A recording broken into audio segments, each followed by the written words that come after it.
is a 2009 Chevy HHR SS Panel. And it's one of the weirdest cars built in the last couple of decades. That's because it's a hatchback turned into a cargo van, which is already kind of weird, and then this is the high-performance version. That's really weird. Chevy only built 216 of these for the entire world, and today I'm going to review this one. I've borrowed this HHR SS Panel from a viewer here in the San Diego area, and I'm going to start with a little background. Back in 2001, the Chrysler PT Cruiser came out, and it was a huge success initially. General Motors decided they wanted something similar, so they hired away the designer of the PT Cruiser and had him come to General Motors and create something similar for Chevrolet. The result was the HHR, a retro-styled hatchback designed to rival the PT Cruiser. And yes, you heard that right, the same guy who designed the PT Cruiser was later hired by General Motors to design its chief rival, the HHR. Now, the HHR was a much better car than the PT Cruiser, but it kind of missed the mark on timing. Chevy wasn't able to bring it out until the 2006 model year, which was several years after the PT Cruiser's huge initial success. So Chevy looked for ways to expand the appeal of the HHR, and they came up with the idea of a panel van version, designed for businesses who wanted something a little funkier and more unusual than your traditional boring cargo van. They also came out with the high-performance HHR SS model with up to 260 horsepower. Then, in 2009, they combined them. But they didn't combine them for long. The HHR SS Panel debuted into the Great Recession, and the resulting government bailout and economic slowdown meant that General Motors had to cancel all of its fringe products, including this. As a result, these were only made for the 2009 model year, and Chevy only made 216 of them for the whole world. And this is one of them, the HHR hatchback in its panel van configuration in the high-performance SS trim level. And today, I'm going to take you on a tour of the HHR SS Panel, and I'm going to show you all of its interesting quirks and features. Then I'm going to get it out on the road and drive it, and then I'm going to give it a Doug score.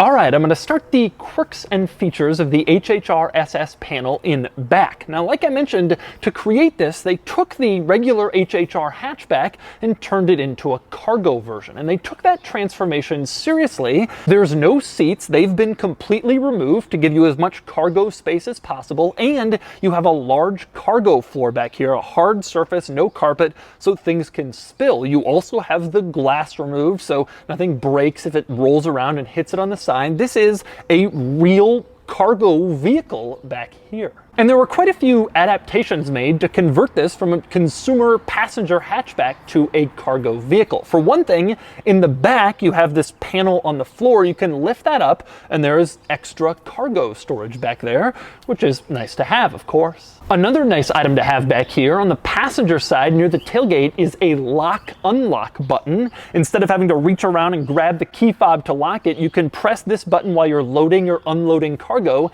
to make your life easier. That's a nice thing to have in a cargo vehicle. And it's the same deal right next to that with a power outlet. You're using your HHR as a cargo van. You might need to plug in something back there for commercial purposes for your business. So it's nice to have a power outlet, and they've included it. Two excellent adaptations for the cargo version of this vehicle. But by far the most interesting item back here relates to the tailgate popper. Now, it doesn't seem so unusual at first glance. You stick your hand under the Chevrolet logo back here, you press, it pops open, and then you can lift the tailgate open and you're in. That's all pretty simple. But that tailgate popper is electronic. And if you have a cargo vehicle and all your work stuff is back there and then the battery dies, how do you get it out? Well, the simple way would be to simply include a keyhole on the outside of the tailgate, but they haven't done that. Instead, there is a hidden inside emergency release. Check out the inside of the tailgate. You see these little vertical lines near the bottom?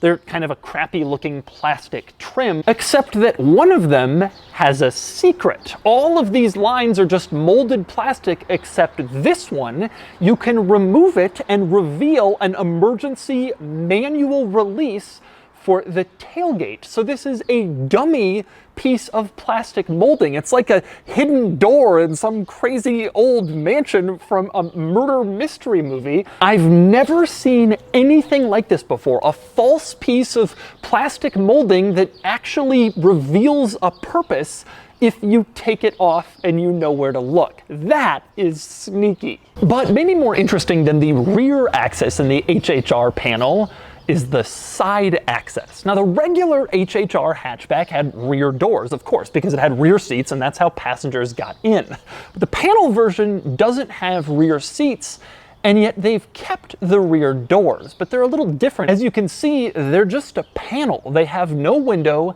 and no exterior door handle, but they do still open. Check this out. There are 3 ways you can open these door handle-less doors, all of which are interesting. One is on the key fob. At the base of the key fob, you can see there are buttons that correspond to the doors. You push it and then the door pops open slightly, and then you can just pull it open the rest of the way. Pretty simple. And that key fob thing works on both sides, but let's say you're sitting in the car in the driver's seat or the passenger seat and you want to open up the doors. Instead of having to fumble around for the key fob, there are buttons. Over on the passenger side, you push this button on the dashboard and the door pops right open. Again, then you can just get out and open it up yourself. Same deal on the driver's side where you have buttons for both rear doors. You can press driver's side or passenger side and the rear doors again pop open and then you can get in. That's the solution to no exterior door handle, interior buttons. But I told you there were 3 ways to open up the rear doors in the HHR panel, and I've shown you 2, the key fob and those buttons in the front. The third is with the interior door handles. That's right, there are no rear seats in this vehicle, but General Motors kept the rear door handles so that your phantom rear passengers can open up the doors. It's an interesting decision, but they can actually come in handy if the electronic door poppers break. And in this car, they're kind of intermittent. So sometimes you do have to reach in there and pull the interior door handle, and that opens up the door. So it's a nice little fail-safe to have, I guess. By the way, one interesting item worth noting with the key fob, take a look at those buttons again that let you pop open the rear doors. You can see they're showing a vehicle and then the side has like an arrow going forward or backward. That implies this has sliding doors, which of course it doesn't. I suspect they just used the same key fob from the Chevy minivan with power sliding doors, adapted it for the HHR panel van, and hoped that nobody would notice. Next up, once you have the rear door open, a few things to note about the rear area back here. For one thing, the cargo floor continues. There are no seats back here, obviously, but there's also not just a footwell area. Instead, you have one single flat cargo floor, the entire cargo area. And again, it's a hard surface, so you can spill or knock it with cargo, and there won't be a problem. Now, from the back doors, you have access to more underfloor storage compartments. You can see you can open this up and put a lot of stuff back here. And same deal over on the other side. You can open up this compartment and there's more cargo storage here. This is a pretty good idea in case you have stuff you don't want to roll around kind of unchecked. You can stick it into these compartments and it won't get damaged while you're driving. Now, to me, the most notable thing about this rear area is what stuff is left over from when there were back seats and what stuff isn't. For example, you still have a rear cup holder back here at the rear of the center console between the 2 front seats for rear passengers that don't exist. You also have cutouts for windows on the interior panels, both on the rear doors and on the rear cargo area panels. You don't have the actual windows themselves, but the cutouts are there to remind you of what could have been. Next up, and getting rid of the rear seats to create the panel version of the HHR, Chevy also got rid of the rear seat belts. That makes sense, pretty rational decision, but they did leave in the anchors for the rear seat back. When you fold down the rear seat in the regular one, these are the anchors you would use to latch it back into place. Might seem strange, although you can use those anchors as a spot where you can attach a cargo net, so they do have a practical purpose in here, and that may be why they left them in place. The other interesting item back here, in addition to a dome light, which you can see when the door is open, you also have map lights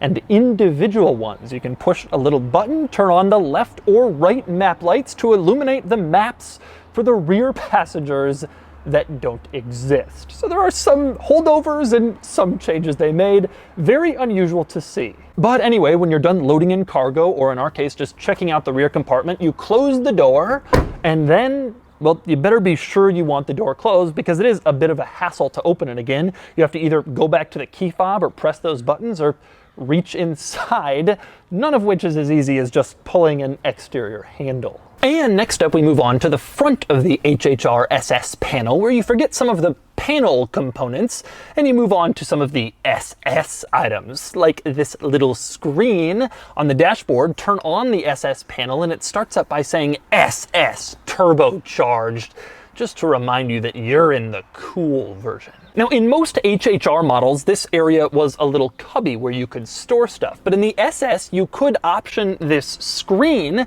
which would give you all sorts of performance indicators. Now, this screen is very small, but it still has a lot of information in it. For instance, it can show you your current horsepower reading and your current torque reading. You can also twist this little dial to the right of the screen and it will bring up a boost gauge, which is a pretty cool feature as well. But like I mentioned, there's a lot of information in this screen and it can get really technical. For instance, turn that little dial again and you can pull up the cam phaser angle, which is not something that most people care about, but it's in here. You can also see the spark advance. Again, something that is really not generally considered by people who are driving basically any car, but it's in this little screen. Now, one other item worth noting with this screen is that there are really two readouts. All the gauges I was showing you on the left side, and then there's this little strip on the right side that also has info. Right now it's showing the tire pressures, but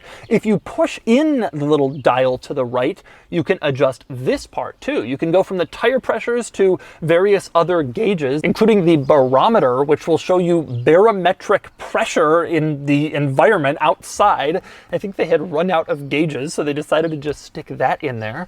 But probably the most interesting is this one, because it shows the shift light. Yes, that's right. They made these with a manual transmission. They only made 216 HHR SS panel vans, and like 50 or 60 were manuals. This one, unfortunately, is an automatic. These are just too hard to find for me to be picky, but there are manuals out there, and that gauge will act as a shift light. And next up, a few other high performance details in here. One relates to the traction control button. It's right in the middle, in the center of the center control stack. If you push it once, you can turn off traction control, which you might want to do for a variety of reasons. If you push it twice, it will turn on launch control. Yes, this thing has launch control. A cargo van, essentially. Basically, the way you do it is just like every other car. Put it in the launch control mode with that button and then stand on the brake, push down the gas, and it'll allow the car to rev up to a certain RPM. And then you can launch your panel van. Now, it's worth noting that launch control only turns on if you're sitting still. If you press the traction control button twice while you're moving, it engages something called competitive mode, which I think kind of adjusts the traction control and the stability control and how sensitive they are to make it easier to drive this car on a track without that stuff kicking in all the time. And next up, a few other performance-related items in here. This is the SS model, and so you have SS seats. I'm not sure if they're really all that different from the regular HHR seats, maybe a little better bolstered, and you have this kind of mesh on the outside, but you do have the SS logo to remind you how sporty things are here. And same deal with the steering wheel. You have an SS steering wheel. Again, I don't think this wheel is actually different from the ones in the regular HHR, but you have an SS badge in the middle. And finally, one other item I thought I would point out with this car. If you drop the sun visors, you can see pretty standard. Open up the visor mirror though, and there's no visor mirror lights, although there are blank cutouts for them. That is a serious cost-cutting decision. Those lights can't cost more than like 25 cents per car, but they decided not in the HHR.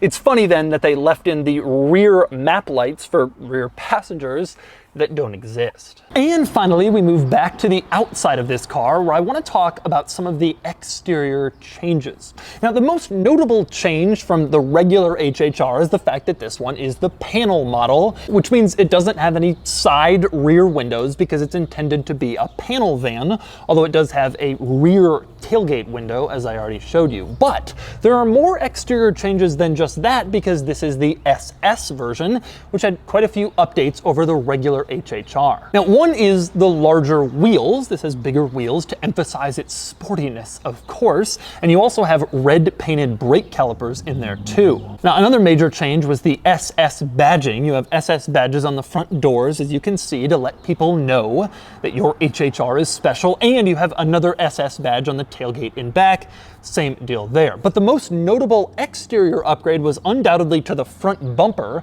The SS models had a more aggressive, larger kind of front bumper lip, and the intent again was to make it look sportier and bolder compared to the standard model. But the biggest and most notable upgrade to this HHR, at least in terms of its SS-ness, came under the hood. These used a 2-liter turbocharged 4-cylinder that made up to 260 horsepower. And this engine was also used in some other exciting General Motors products of the late 2000s. It was in the Chevy Cobalt SS, which was a pretty cool car. It was in the Pontiac Solstice GXP and the Saturn Sky Redline, which were also pretty neat.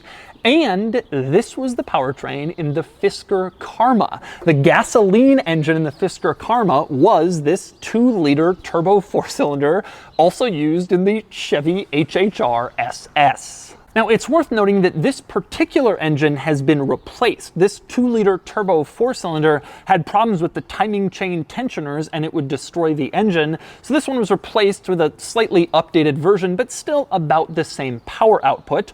Also worth noting, 260 horsepower was the official figure for the manual HHR SS. The automatic versions like this one had a little less, somewhere like 240 horsepower. Still pretty good for a panel van. And so those are the quirks and features of the Chevy HHR SS panel van. Now it's time to get this thing out on the road and see how it drives. All right, driving the HHR SS panel van. I have always wanted to spend time with this vehicle and see how they created a panel van out of the Chevy HHR. I always find it interesting, cars that were adapted from more common cars, like that mini club van that I reviewed like a year ago. And I always think it's interesting to see how these automakers turn these vehicles into something else without kind of overspending money. Now, a lot of people don't realize they made a panel version of the HHR SS. I find that a lot of people know about the SS, some people know about the panel version, but they actually did combine it. This is a factory, legitimate, realistic vehicle that was made by Chevrolet and not converted by some guy. It's just that, you know, it happened during the recession, there wasn't much demand, and they had to cancel vehicles that really weren't at the core of the product lineup. So, how does this drive? Well, first I want to see how quick it feels. Oh, wait a minute. Whoa, that is actually legitimately fast. The owner told me he thinks 0 to 60 is like 6 or in the low 6-second range.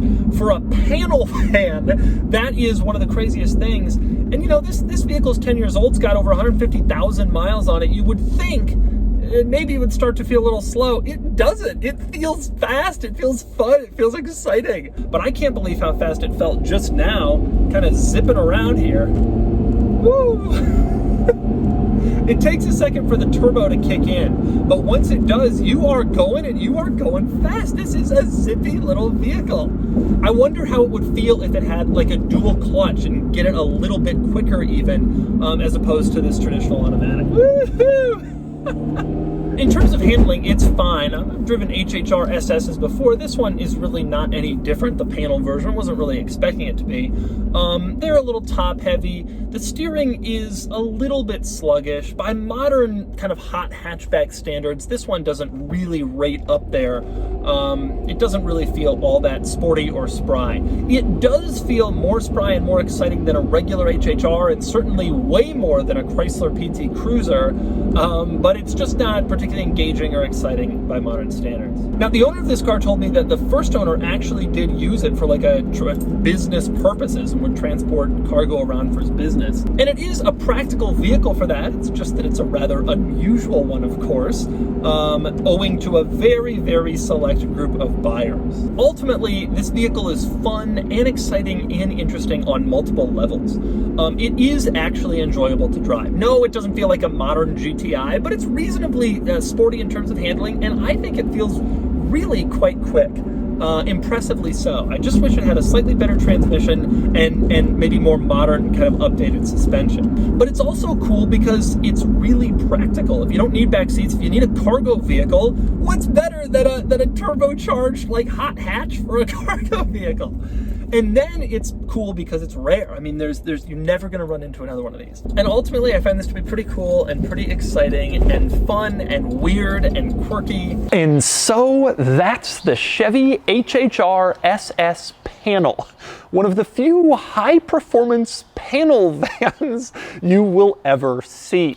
General Motors made a lot of weird stuff in the 2000s, but this might just be the weirdest, with the most limited appeal, as proven by its tremendously small production numbers. But I love weird stuff, so I'm glad they made it, and I'm glad I had the chance to check it out. And now it's time to give the HHR SS Panel a Doug score. Starting with the weekend categories and styling, the HHR is fine, certainly not gorgeous, and it gets a 4 out of 10. Acceleration does 0 to 60 in the low 6-second range, and it gets a 3 out of 10. Handling is fine, better than you might expect, but it's no sports car, and it gets a 4 out of 10. Fun factor is pretty good, if only because you're driving a turbocharged panel van with a G meter, and it gets a 4 out of 10. Finally, cool factor, and this is cool if you know what you're looking for. Most people don't, so it gets a relatively okay 5 out of 10 for a total weekend score of 20 out of 50. Next up are the daily categories and features, pretty normal for a car like this, and it gets a 3 out of 10. Comfort, also pretty normal for a car like this, and it gets a 5 out of 10.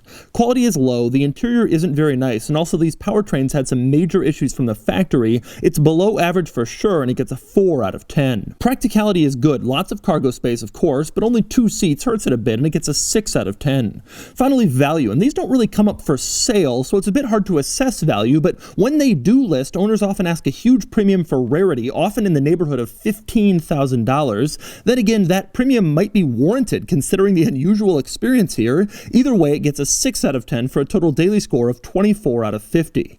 Added up, and the Doug score is 44 out of 100, which places it here against other relevant vehicles. The HHR SS Panel ties its closest rival, the Mini Club Van. The HHR is more fun, but the Club Van is nicer with more equipment and higher quality. The HHR SS Panel easily beats out its other closest rival, the Chrysler PT Cruiser GT, which will never have the coolness or the rarity of the Chevy.